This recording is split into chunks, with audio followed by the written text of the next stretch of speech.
BJP నాయకుడు నాగం జనార్దన్ రెడ్డిపై దాడితో defence లో పడ్డామా అన్న చర్చ జరుగుతోంది గులాబీ శ్రేణుల్లో.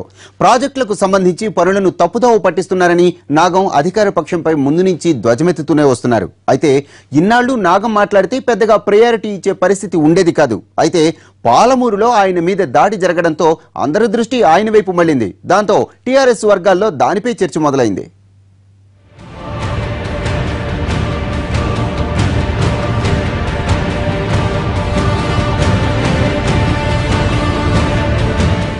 నాగం జనార్దన్ రెడ్డి ఈ బీజేపీ నేత ఇప్పుడు ఒక రేంజ్ లో ఫోకస్ అవుతున్నారు. టీడీపీ నుంచి బయటకు వచ్చి బచావో తెలంగాణ అంటూ ఉద్యమ బాట పట్టిన ఆయన బీజేపీలో సెటిల్ అయ్యారు.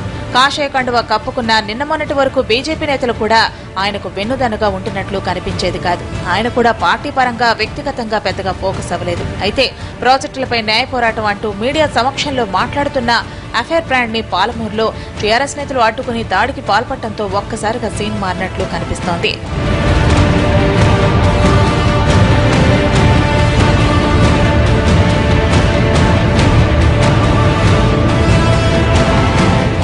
ఆ దాడే పెద్ద చర్చనీయాంశంగా మారింది. ఇప్పుడు నాగం మీడియాతో మాట్లాడుతుండగా దాడి జరగడంతో దానికి ప్రాధాన్యత ఏర్పడి గట్టిగానే ప్రచారం జరిగింది. దాంతో టీఆర్ఎస్ నేతలు కాస్త ఎక్కువగా రియాక్ట్ అయ్యారన్న అభిప్రాయం వ్యక్తమవుతోంది. తెలంగాణ ఉద్యమం సమయం నుంచి కేసీఆర్ కు వ్యతిరేకంగానే వాయిస్ వినిపిస్తూ వచ్చారు నాగం. ఇప్పుడు పాలమూరు ప్రాజెక్టు విషయంలో కోర్టుకెక్కిన నాగంకు అక్కడ చుక్కెదురైంది. అయినా కూడా నాగం తనదైన శైలిలో వాగ్బాణాలు సంధిస్తూనే ఉన్నారు.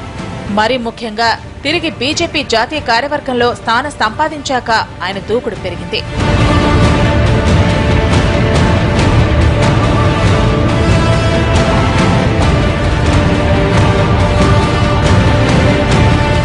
దాంతో ఇప్పుడు గులాబీ నేతలు నాగం తీరును తప్పుపడుతూ మాటల దాడి పెంచుతున్నారు. అంతవరకు బానే ఉన్న నాగం మీద దాడి చేయడం అధికార పక్ష శ్రేణుల్లో ఇరకాటంలోకి నెట్టినట్లు కనిపిస్తోంది. ప్రాజెక్టుకు సంబంధించి ఏదో జరుగుతోంది కాబట్టే నాగంపై భౌతిక దాడి జరిగిందన్న వాదన వినిపిస్తోంది. దాంతో ఇలాంటి చర్చకు తెరలేపకుండా సైలెంట్ గా ఉంటే సరిపోయేదన్న అభిప్రాయం గులాబీ నేతల్లో వ్యక్తమవుతోంది.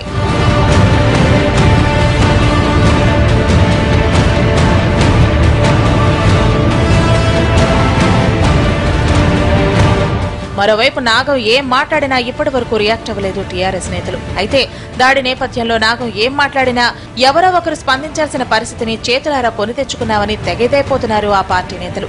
మాటలతో పోయేదాన్ని చేతల వరకు తీసుకొచ్చి గోటితో పోయేదాన్ని గొడ్డల దాకా తెచ్చుకున్నామని తలలు పట్టుకుంటున్నారు.